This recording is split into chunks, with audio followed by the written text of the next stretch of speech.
cosa que se llama el pasaporte a servo, que sería un servicio de pasaporte, pero no está bien, no tiene una traducción muy bonita. Es simplemente un librito en el cual están todas las direcciones, se renueva cada 2 años, de esperantistas que se apuntan allí para que cualquiera que quiera, sobre todo jóvenes, puedan ir, si van a esa ciudad, puedan estar alojados en su casa. A veces ponen, normalmente lo hacen gratis, porque si yo tengo una cama me da igual que venga alguien, entonces pues se ponen gratis. A veces ponen alguna condición, que no fumen, que se hagan la cama, cosas de esas, ¿no? Que se hagan su cuarto, pero se pone alguna condición especial si se quiere, si no, no. Pero entre los jóvenes está muy usado esto del pasaporte servo. Y hay un sentimiento de amistad, y esto se ve en los congresos. En los congresos de Esperanto, pues nos reunimos mucha gente. Actualmente, pues normalmente unas 2000 personas en cada congreso, 1000 y pico, 2000. Yo he estado en un congreso, en el congreso del centenario de Esperanto, claro, era un congreso especial, el centenario de Esperanto, y ahí se hizo en Varsovia, que es donde nace el idioma Esperanto, porque Zamenhof era polaco, ahora lo diremos, y hubo 6000 personas. En internet, ahora mismo la palabra Esperanto, estamos diciendo que se ha hecho muy popular, pues arroja un resultado, según tengo aquí, de 153 millones de páginas, lo cual pues ya es una cosa importante, ¿no? Dentro de Esperanto. Dentro de Esperanto hay grupos esperantistas, que ahora, como decimos, cada vez menos, y la organización, Asociación Universal de Esperanto, que es quien nos agrupa un poco a todos. Y vamos a ver un poco la historia. Ya hemos visto un poco los mitos, pues vamos a refutarlos con la historia. Esperanto, ya hemos dicho que nace por la idea, como idioma planificado, por la idea de Luis Lázaro Zamenhof, que nace en la ciudad de Białystok, hoy Polonia, cuando él nace perteneciente al Imperio Ruso. Y es una idea de infancia, porque Zamenhof, cuando iba por la calle, al mercado con su familia, veía que vivía en una ciudad donde no se entendían las distintas etnias. En Białystok había gente que hablaba hebreo, porque había judíos. Él mismo era de descendencia judía. Hablaban alemán, hablaban ruso, hablaban bielorruso y por supuesto hablaban polaco. Y no se entendían entre sí, y había bastantes, diríamos, querellas, luchas por allí. Entonces él pensó, que niño, hombre, si todos hablaran igual, pues no habría estos problemas. Fue una idea de infancia. Entonces él se va a estudiar medicina, y estudiando medicina, como era conocedor de muchos idiomas, porque en la calle se hablaba ruso, en el instituto hablaba alemán, también hablaban polaco, su padre era profesor de lengua hebrea y además otros idiomas que conocía, pues entonces gracias a ello pudo, mientras estaba estudiando medicina, 10 años le llevó la obra de buscar, crear este idioma planificado. Y en el año 1887 se publica en Varsovia la primera gramática de Esperanto, que como ya hemos dicho, no se sabe por qué, quizá dicen que por ser judío no se atrevió a poner su propio nombre y lo puso con el seudónimo de el doctor que tiene esperanza, doctor Esperanto, como ya hemos dicho. Pero claro, él se empieza a estudiar Esperanto, pero la gente no habla, la gente empieza a escribirse, unos esperantistas con otros, pero no se sabía si valía o no valía para entenderse. Y hay que esperar a 1905. Y en el año 1905 se celebra el primer Congreso Universal de Esperanto en la ciudad francesa de Boulogne-sur-Mer.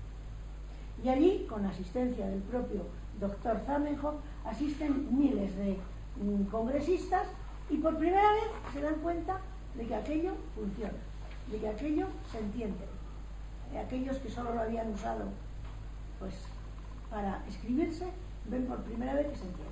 Entonces se empieza a extender, se extiende primero por lo que hoy llamamos la Europa oriental, por Varsovia, Polonia, Hungría, etcétera, etcétera, Europa occidental, y después ya se extiende a América, y hoy tiene mucha influencia en Asia, en China y en Japón.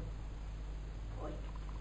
El primer grupo esperantista se crea en Nuremberg, y también la primera revista sobre Esperanto. Al principio, Esperanto pertenece a todas las clases sociales, porque todo el mundo lo puede hablar, pero era una burguesía, digamos, avanzada, de ideas avanzadas. Pero al principio era una idea, lo aceptó más bien la burguesía. Cuando en España, cuando llega la primera República Española, Pi y Margall da a conocer en Madrid, en un diario republicano, el nuevo régimen, lo que era el Esperanto, y empiezan ya a aparecer los primeros grupos de Esperanto, que aparecen por influencia francesa, viniendo de Francia, y que se extiende lo primero por Valencia y Cataluña. Es la introducción del Esperanto. Desde Boulogne-sur-Mer, pues cada año se celebran congresos universales, y quitando, con excepción de las guerras mundiales, siempre se ha celebrado un congreso de Esperanto universal. Este año el congreso universal es en Reykjavik, en Islandia. Al año que viene será en Argentina. El año pasado fue en Vietnam, el año anterior en Copenhague. Quiero decir que cada vez es en un lugar y en un continente. No tiene por qué ser solo europeo, ni muchísimo menos. Y como todo en este mundo, Esperanto también tuvo problemas. Y tuvo problemas de todo tipo. Viviendo Zamenhof, ya hubo un conjunto de esperantistas que empezaron a separarse, a querer modificar el Esperanto. Porque el Esperanto estaría mejor así, es lo que se llama el Ido. El Ido fue un intento de hacer otro idioma planificado, digamos, con un Esperanto modificado. Y esto le hizo dudar al propio Zamenhof si cambiar algo. Entonces hizo una encuesta entre los lectores de una revista que se llamaba La Esperantisto, el Esperantista, y el 60% de los abonados dijeron que no modificarlo, porque la gente que ya había aprendido Esperanto, pues iba a ser una faena, vamos a decir, el tenerse que poner a aprender otro idioma, ¿no? En el año 1909 se celebra en Barcelona el 5º Congreso Universal de Esperanto. Y a Barcelona llegaron también varios miles de personas, y presidió el Congreso Pujolat, Frederic Pujolat, que era un esperantista conocido, y fue presidente de honor el rey de España, Alfonso XIII, que parece que sabía Esperanto. En ese congreso, Alfonso XIII nombró al doctor Zamenhof, que asistió, comendador de la Orden de Isabel la Católica.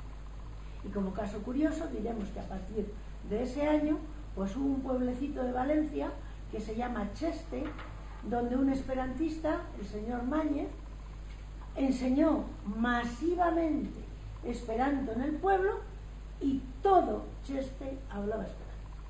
Es una cosa curiosa simplemente, pero hoy todavía en Cheste todos dicen, sí, Esperanto. Ya los jóvenes ya no lo saben, pero sí, porque ya ahora se ponen a estudiar el inglés corriendo todos los jóvenes, que es lo práctico y lo que da dinero, pero Esperanto no da dinero. Bueno, pues seguimos hablando de los conflictos ya del siglo XX. Ya estamos en el siglo XX, y a principios del siglo XX el Esperanto fue muy utilizado, sobre todo en el mundo obrero. En Alemania, lo tienen en los paneles, era conocido el Esperanto como el latín de los obreros. Y cuando empieza la URSS, la Unión de Repúblicas Socialistas Soviéticas, pues hay un movimiento destacado en Rusia, entonces en la URSS, y se crea lo que se llama SAT, Sennaciencia Asoció Tudmonda, lo llamaríamos en Esperanto la Asociación de Apátridas Esperantistas, que tiene su sede en París, y que no crean que ha muerto, sino que sigue funcionando SAT, y la prueba es que en el mes de julio se celebran su Congreso Universal, el PESAT, en Madrid. Justamente le celebran en Madrid. En el año 1922, el Esperanto se lleva a la Sociedad de Naciones.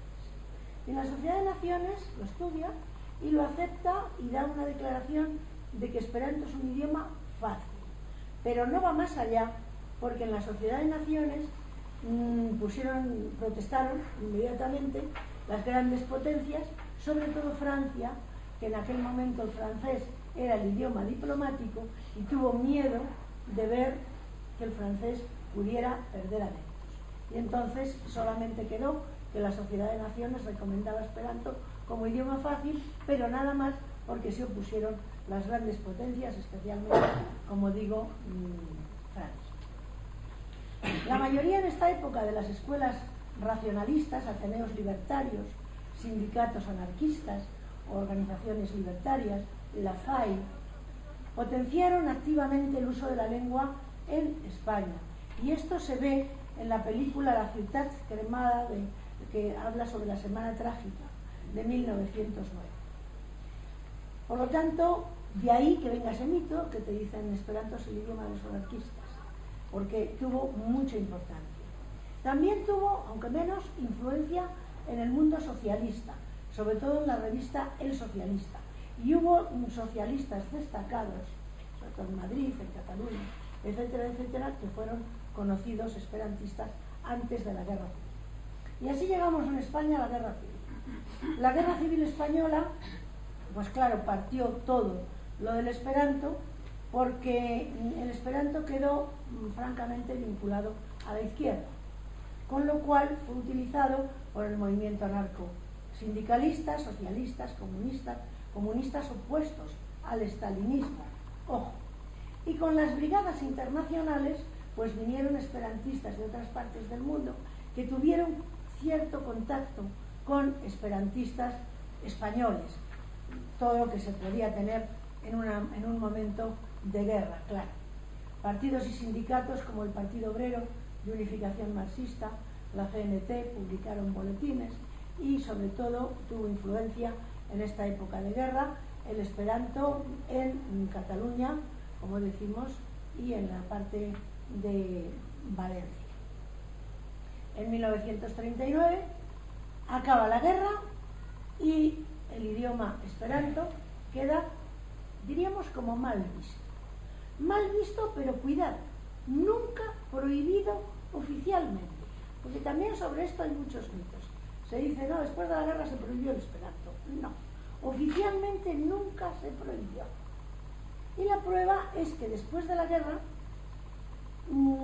es cierto que durante la guerra hubo esperantistas ejecutados y represaliados, pero más por ser republicanos que por ser esperantistas, aunque en ellos coincidía ambas cosas, eran esperantistas y republicanos, pero se les, digamos, represalió más por republicanos que por esperantistas. Empiezan los grupos esperantistas otra vez a florecer. Y claro, en la época después de la guerra, de años 50, pues no se había prohibido el Esperanto, y crear un grupo de Esperanto, la verdad era que dependía de la voluntad del gobernador civil de cada sitio. Se podía prohibir en Salamanca y autorizarse en Valladolid. Dependía del gobernador civil, que le cayera mejor el Esperanto o que le cayera mal. Era así. Y se fueron creando grupos esperantistas y Esperanto volvió a tener prestigio. La verdad es que Esperanto, tanto durante la Primera Guerra Mundial como la Segunda, jugó un papel importante, sobre todo en la Asociación Universal de Esperanto, porque por medio de Esperanto llegaron cartas de soldados que estaban a uno y otro lado de los bandos españoles, sobre todo en Esperanto, y en la Guerra Mundial, no digamos,